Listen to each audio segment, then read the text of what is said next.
All right, welcome back again, Trinity Classical Academy, to watching a whiteboard while you hear the voice of Mr. Bourgeois. I want to start by wishing Johan a very happy birthday. Johan, I know this is probably not the ideal birthday time that you had, but you were thinking maybe I'd bring some cupcakes or something to class. But I hope you can find contentment in this season. And I hope that all your birthday wishes come true. I'm sure you asked for a 12-pack of Charmin Double, and I hope you get it. Yeah, so happy birthday to Johan. Big pack of premium Charmin all to yourself, just for you on your birthday. I would if I could find some, but it's hard to come by. So I was looking at the lesson plan, and gosh darn it, last week's lesson 6 stuff was still in that box. I could have sworn that I deleted that stuff. I swore that I did. I'm like, I'm deleting this. I'm consciously deleting it. I wonder if like, because how it works is we're in Google Drive and there's multiple windows open, and so like some of us are working on it, and so I wonder if sometimes my changes don't update and save to the Google Cloud, and then someone else has it open, and then my changes don't go through. I don't know what it is, but I could have swore I deleted the lesson 6 comments. Regardless, you know what I mean. Look, it's right here. Lesson 8.2, page 133. That's where we're at. And today we're going to be talking about cylinders. Now, if you think about a cylinder, cylinders, right? They're circular, like a tube. Many of you remember what toilet paper rolls look like. They are basically a tube inside of a spool of paper, which is yet another cylinder, right? In case you don't remember what toilet paper looks like, I know it's been a while. I uploaded a picture down here. So, post-coronavirus males displaying their hunter-gatherer prowess in order to attract mates. It's a crazy dystopian future we live in, and gentlemen, I want you to know that if you wish to attract a female, they need to know that you can provide for them. And what better way to show them that by wearing a hat made out of toilet paper? I don't know of any other means by which you can prove yourself worthy of being a protector provider than demonstrating your ability to find or make your own rolls of toilet paper. So in this crazy dystopian future, people like Johan can say, man, I was there. You can tell your grandkids, I was there when the world ended and there was no toilet paper. It's pretty crazy stuff. That was the joke of the day. You're welcome. Oh my gosh. Okay, so read with me on find the volume of a cylinder. You learned earlier that prisms have uniform cross sections when they are sliced parallel to their bases. From this property, you found that the volume of a prism is given by the following formula. The volume of a prism is the area of the base times its height, or V equals BH, right? And this makes sense. Like I said, if you imagine like a rectangular prism or a cube, imagine I've got a square of paper, and then I've got multiple squares of paper going up, and the volume equals how many squares of paper I have stacked on top of each other times the height, right? So you got the area of the paper times the height. It's the same thing with any prism, basically, assuming that the base is keeps a uniform shape, right? Yeah. So anyway,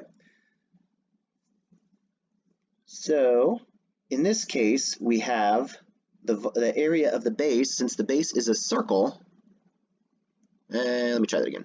Since the base is a circle, I'll draw it from the bird's eye view. As a circle, we need the area of the circle, which is pi r squared. So you take the radius, you square it, you multiply it by pi, that's the area of the base. Then you multiply that times the height. How high your cylinder is. So if you want to calculate the volume of your toilet paper roll, you would have to first calculate Here, let's try that again. Calculate how much. Actually, I'll tell you what. We'll do the bird's eye view of the toilet paper roll. So we've got the paper and we've got the little cardboard tube in the middle. You would have that radius, and then you would also have the radius of the outer circle. We'll use a capital R to show that one. So you take the volume of the cylinder total, and then take the volume of the cylinder, the empty space in the middle with the cardboard, and you would probably subtract them, right? That's a little advanced. We're going to get to that later. I think Friday's video is going to cover that, if I'm not mistaken. So, fun times.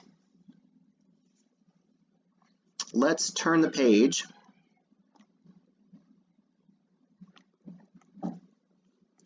Here, turn that page, 134. It's a lot easier to turn a page in real life than it is to turn a page on this computer screen, I'll tell you what. All right, example 2. Wait, did we have an example 1? Why did we skip over to example 2? That's really weird. Maybe example 1 was in the previous lesson. I don't know why they wouldn't just start over with another example 1. Anyway, find the volume of the cylinder given its radius and its height. So remember, there's two things that we're talking about here. There's the diameter, and then there's the radius. The radius is 1/2 of the diameter, right? The diameter is 2 times the radius, or you could say the radius is 1/2 the diameter. Reason for that being, the diameter, let's suppose you have a square hole, and you want to know what's the biggest circle that could fit through that square hole, the biggest cylinder that could fit through the square hole. Well, you'd be looking at your diameter. I need a cylinder that has a diameter no bigger than, right, the width of this circle. So let's say that you have a square hole that's, I don't know, let's say 4 inches. You would match your diameter and say the diameter needs to be less than or equal to 4 inches in order for it to fit in here, right? So that's your diameter. Your radius is half the diameter, which is this jobby right here. Different color. This is your radius. And that is what we use to calculate area and stuff like that. It's the distance from the edge to the center. Fast review. So there's that caution box in your book at the top of page 134. It says, check to see what dimensions are given in a problem before you use a formula. There are going to be many of you who use the diameter in the radius equation and you get it wrong because you were not paying close enough attention, despite the fact that I'm warning you right now. Please heed my advice. Cool. So it says find the radius of the cylinder, first of all. So you take the diameter and you divide by 2. The diameter is 3 inches, which means the radius is 1.5 inches. You plug those numbers into the formula, guys, and you get the volume of the cylinder is 35.3 inches cubed. Inches cubed. That's example 2. I just read it in the book. I'm not redrawing it. You can look in your book. Hopefully I talk fast. Hey, what do you see that? See guided practice right there? You see that calculator thing? I am just a little bit sick. It's not the Corona-chan, I promise. It's the it's a cold because I don't have a serious dry cough. It's all snot up in my face, so my sinuses are full. Even if it was coronavirus, c'est la vie. It is what it is. God is still sovereign. So, but it very much does not fit the bill for coronavirus. Different symptoms. Anyhow, back to the guided practice. There's a little picture of a calculator. We're going to be using calculators for this chapter, guys, because multiplying and dividing by pi is a lot of extra work, and I don't want people to get problems wrong just because of an arithmetic mistake that they made while trying to long divide something or multiply with 2 decimal points. That's really not the point of this chapter. We're not grading your arithmetic. We're trying to figure out, do you know the concepts? So this is going to be calculator work. I hope you still remember how to use your calculator. It's been, since the beginning of quarter 1 that we've been using them. So awesome. Hopefully you still remember how to use them. But if not, you got to figure it out on your own. So use the given dimensions to find the volume of each cylinder. Use 3.14 as an approximation for pi. Also, guys, if you don't use 3.14 as an approximation for pi, your answer is going to be a little bit different than what what the book gives you. They're kind of assuming that not everybody has this little button on their calculator that looks like this. I'm sure probably all of you do have this button, because any calculator made post 1972 has this button on it that says pi. But supposing that you buy one of the really cheap desk calculators, which I don't recommend that you're using, use 3.14 as your basis and you'll be very close. If you get really close but you use pi button, I mean, whatever. As long as you get pretty doggone close to the right answer. A good approximation. Sweet. Try guide to practice number 1 and 2. I'm just going to give the answers. I'm not going to calculate it out. Maybe I'll calculate 1. All right, we'll do it. Here we go. You've done guided practice number 1 and 2. I will do number 2. The answer to number 1 is 588.8 centimeters cubed. Mark your units. So here we go. So there's a cylinder with a diameter of 7 inches and a height of 5 inches.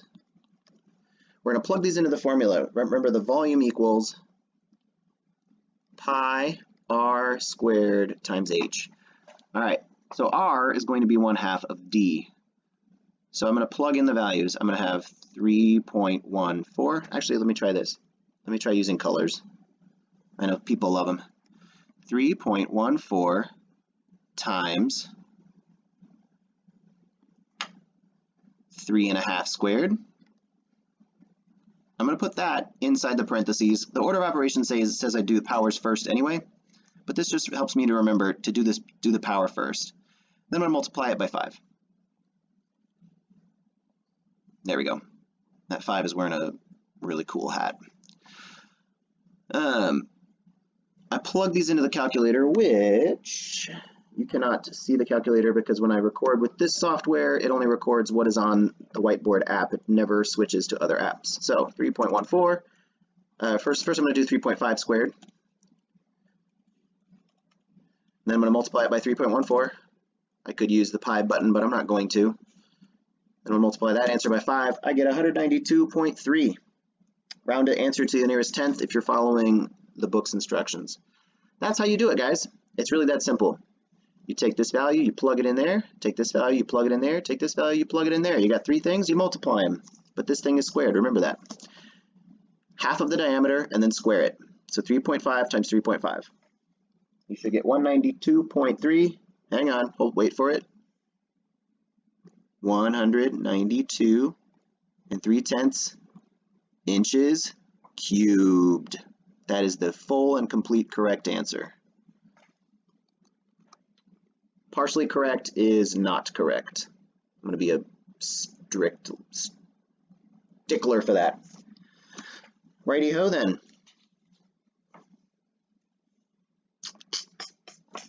Example 3, find the height of a cylinder given its volume and its radius. So if they give you the other pieces, you should be able to use algebra to do this. So it says at a grocery store, a package of breadsticks is shaped like a cylinder. The volume of the cylinder, cylindrical, adjective, it's the adjectival form of cylinder. Cylindrical package is 36.9 cubic inches. So they gave us the volume this time. The volume is 36.9 inches cubed, cubic inches. The radius is 1.4 inches. They gave us the radius. We don't have to figure that out. What is the height of the cylindrical package? Round your answer to the nearest inch. Use 3.14 as approximation for pi. Roger that. So here's our formula. Volume equals, now remember, anytime you don't remember a formula, just remember we have to take the area of the base and multiply it by how high it is, right? Just a reminder. So in case you, on checkpoint day, you forgot the formula for a cylinder, but you remember, hang on, it's pi r squared tells me the area of the circle. Okay, great. I just take that times the height and I'm solid. So definitely, absolutely memorize the area of a circle.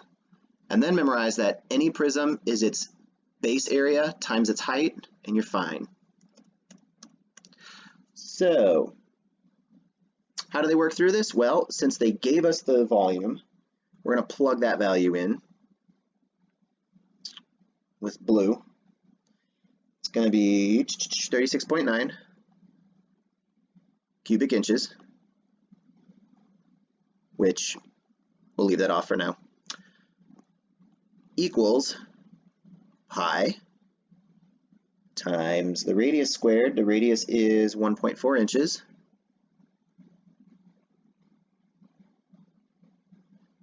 times the height, which is unknown. But that's okay that it's unknown, because what we're going to do is we're going to figure this part out with our calculator. 1.4 squared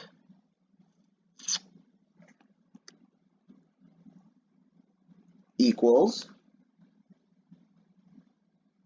let's see, the book doesn't give that to us, does it?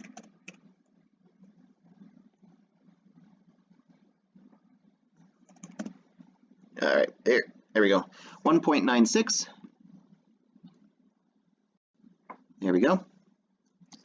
We multiply that by pi. Pi times 1.96.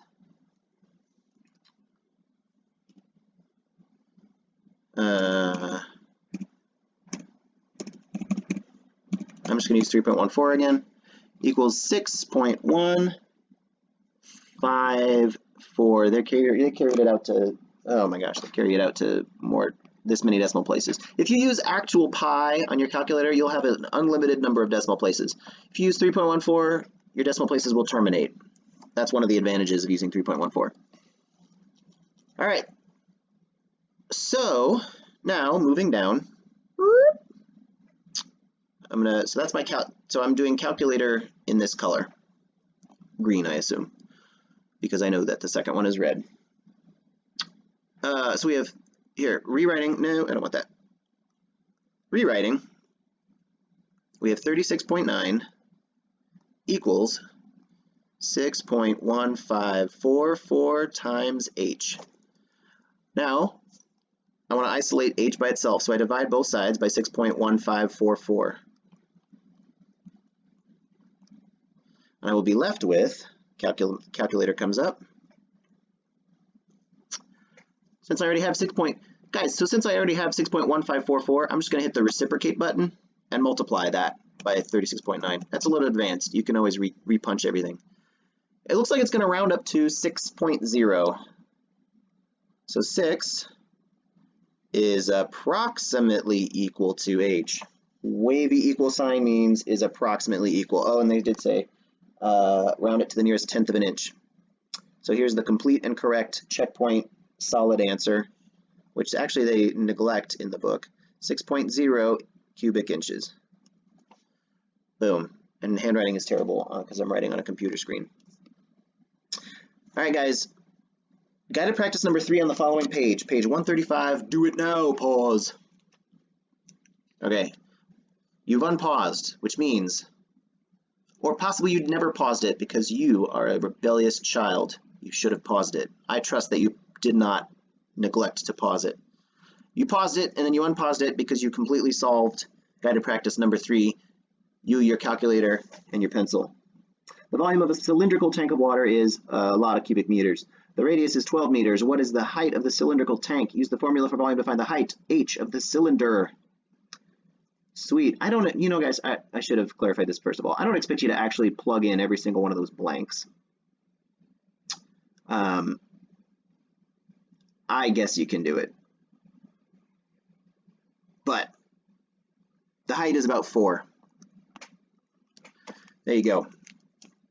Same way we solved the previous problem. If you're still not sure how to solve it, rewind. Watch me solve the breadstick problem again, where we plug it in, we use algebra to find the h, right? Skipping hands-on activity, again, because, I mean, doggone it, time is essential. We're going to jump ahead to page 136. We're going to find the surface area of a cylinder. This is a different ball of wax. So volume is how much space something takes up. If I dunk, let's suppose we have a cooler full of water,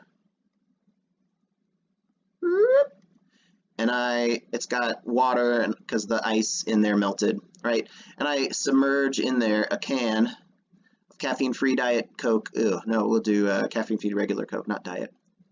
Caffeine-free Coke. I submerge that cylinder in there. How much water gets displaced? That would be the volume. However much that can of Coke pushes the water up, whatever the volume of that water is, will equal the volume of the can of Coke. Except that the can of Coke will probably float. Whatever. Water displacement is one of the best ways to check in a scientific laboratory what the volume of any kind of a weird shape is. That's what they do. They can dunk it in water to calculate the exact amount of volume that something takes up. They also have software now with three-dimensional scanning called the Cubiscan, but that's neither here nor there. It's really fun stuff. But yeah, water displacement is one of the ways you could do it. Volume is how much space does this take up in the third dimension. Surface area is like how much paint or paper it would take to cover all of the outside of it. So the surface area is really two-dimensional stuff. It says if we were going to unfold all of the paper edges of the thing, if you're really interested in this, we're look at the hands-on activity. How much paper is used would to build a cylinder would be the surface area. There might be some overlap with how much paper you've used, but conceptually that's what surface area is. So guys, consider we have the area, we have two circles. We have a circle here and a circle here. We already know how to do the area of the circle. It's pi r squared. But because we have two circles, we need to take pi r squared and multiply it by 2. Then we have to have a formula that calculates the area of this curvy stuff, right? This curvy-dervy, tubular thing. And it's going to be square units because, like I said, this is basically we're not, even though it's a three-dimensional figure, we're calculating the two-dimensional flat space that it would cover up if it was completely flattened out with nothing on top of the other thing. That was confusing. How much material it would take to cover the outside edge. How many square inches it would take to paint or color or cover with paper or what have you. Just trust that, so the bases are calculated best here, but we have to add this curvy-dervy, and that curvy-dervy is 2 times pi times r times h. Of course, we have to have h in there. That makes sense because h makes this thing, the more height we have, the more surface area there is there. And then pi and r makes sense because pi and r is, well, pi is anything round is generally going to use pi, and anything round, or since it goes around in a circle, the bigger the radius is, the wider it gets, and width will increase our surface area. It logically makes sense. It makes your whole tube bigger, which makes the cylinder bigger too. Yeah, there's a lot I could say about this. I'm gonna save that for a later video. It gets interesting stuff.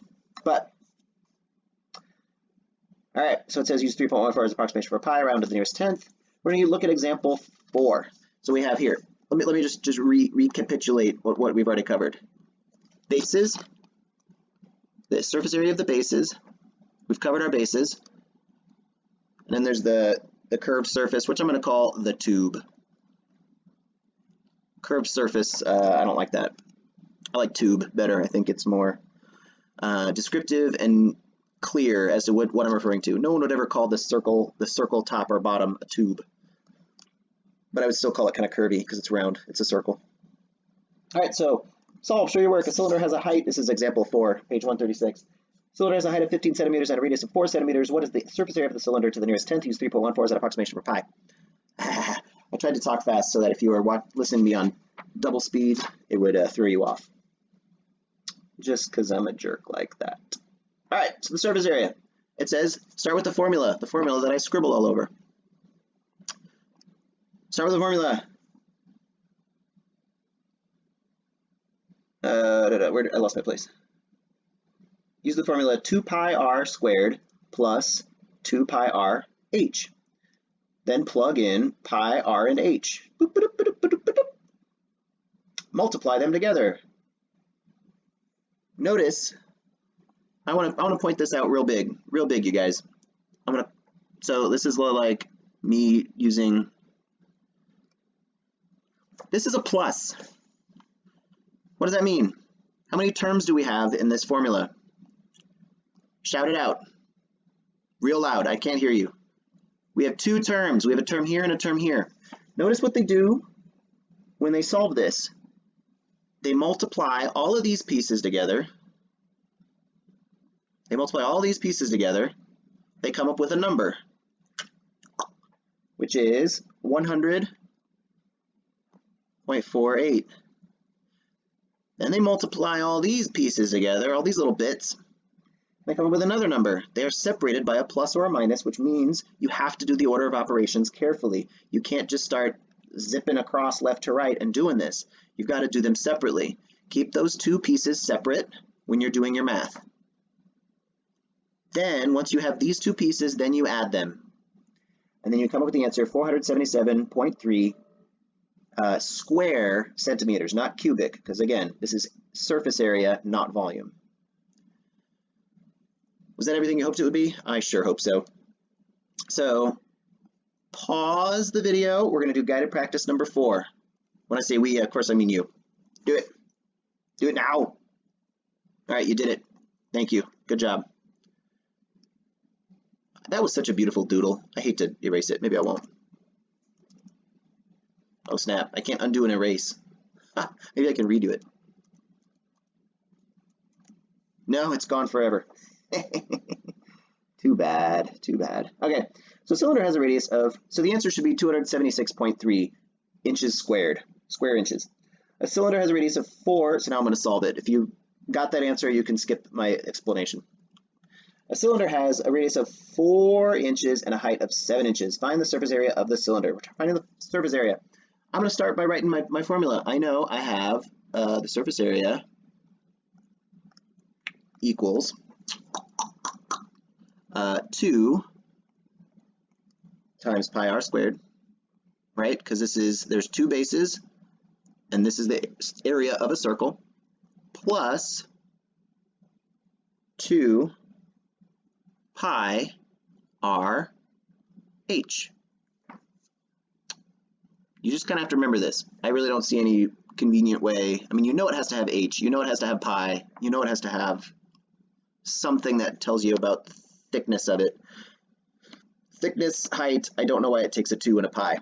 I simply don't. Maybe I could watch someone explain the proof of the surface area of a cylinder. I like watching proofs. I'm a math geek. What can I say? But 2 pi r h. Now I have all the information I need because they gave me the radius and they gave me the h. So I plug it all in. So keeping my terms separate, we got a 2 times pi, which I'm going to use 3.14, times the radius of 4, but I'm going to square that. Here I get, so that'd be 16 times 3.14 times 2. I get 100.48, which coincidentally is the same as the base of the cylinders that they gave us an example for.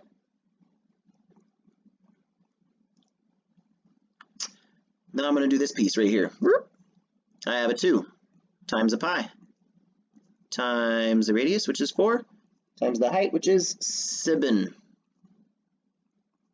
So I'm going to do that math. 2 times 3.14 times 4 times 7 equals 175.84. Your 7 needs to have a mustache, otherwise it's wrong. And your hat and shoes need to be on your number 1, otherwise it is also not European enough. It's very American. All right, and then we add these 2 terms together. We're going to get 276 0.3 because they told us to rhyme. Told us to round to the nearest 10th. Rhyme to the nearest 10th.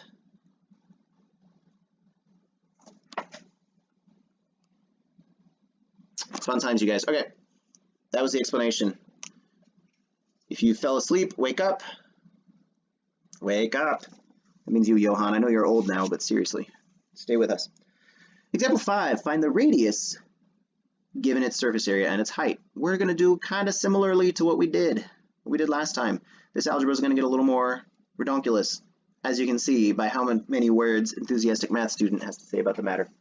The area of the curved surface is given in terms of pi. The area of 12 pi square meters is the exact surface area to the curved surface. If you substitute a value for pi, since it's 3.14, you would get an approximate value for the surface area. So 12 pi is about equal to 12 times 3.14, which equals 37.68. Leaving measures in terms of pi can help simplify your calculations, but because pi is a number, you can add, subtract, multiply, or even divide by pi. And then that's like factoring, you guys. So that bottom paragraph in Enthusiastic Math Students Talk Bubble, leaving measurements in terms of pi can help you simplify the calculations, because then you can say, oh, I've got pi over here, and I got pi over there. I can simply, and by the way, it's spelled P-I.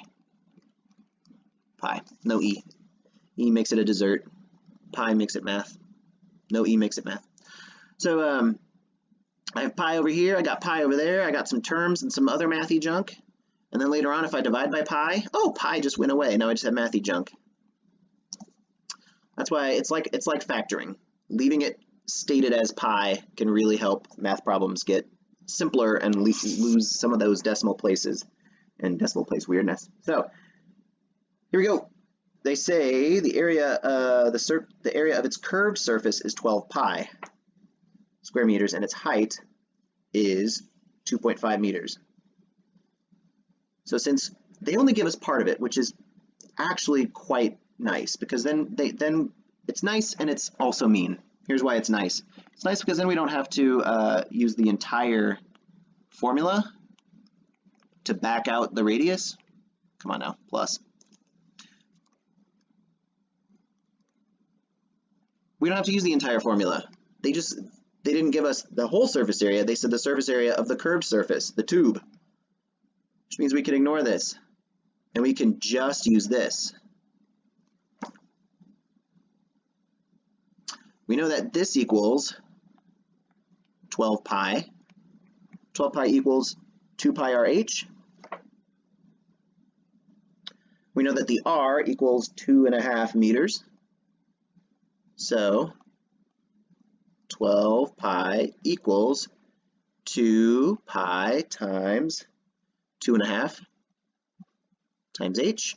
I'm going to combine these two terms.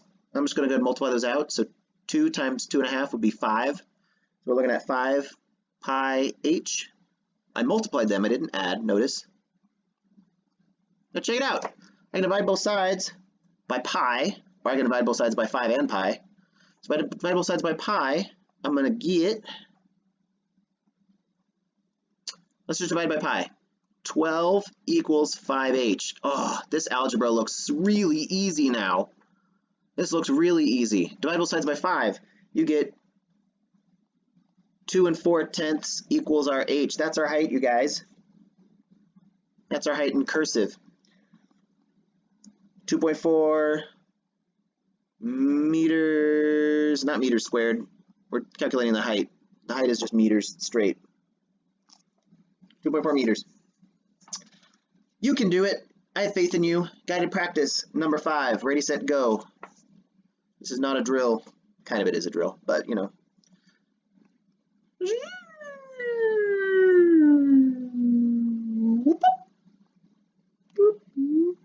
By the way, in case you didn't notice, we've transitioned page 137.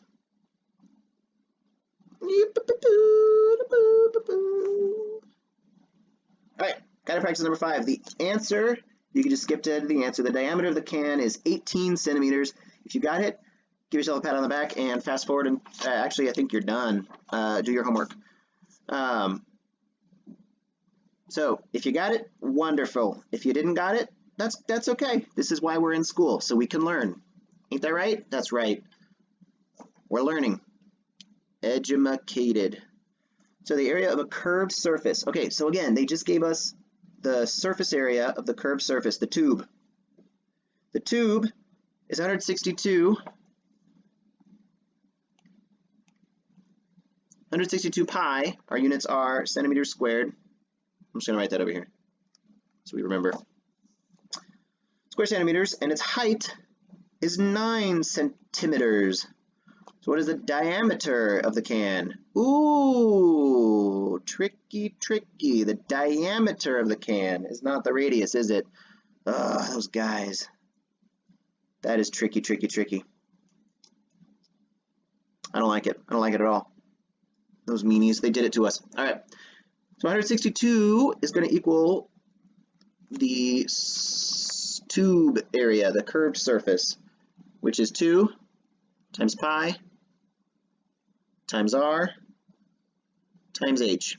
Let's just do this simply. There's a transformation we can do right here to turn r into d, but we're not going to do that right now because I think that'll confuse most of you. We're going to save that for the end. We're going to find the radius first.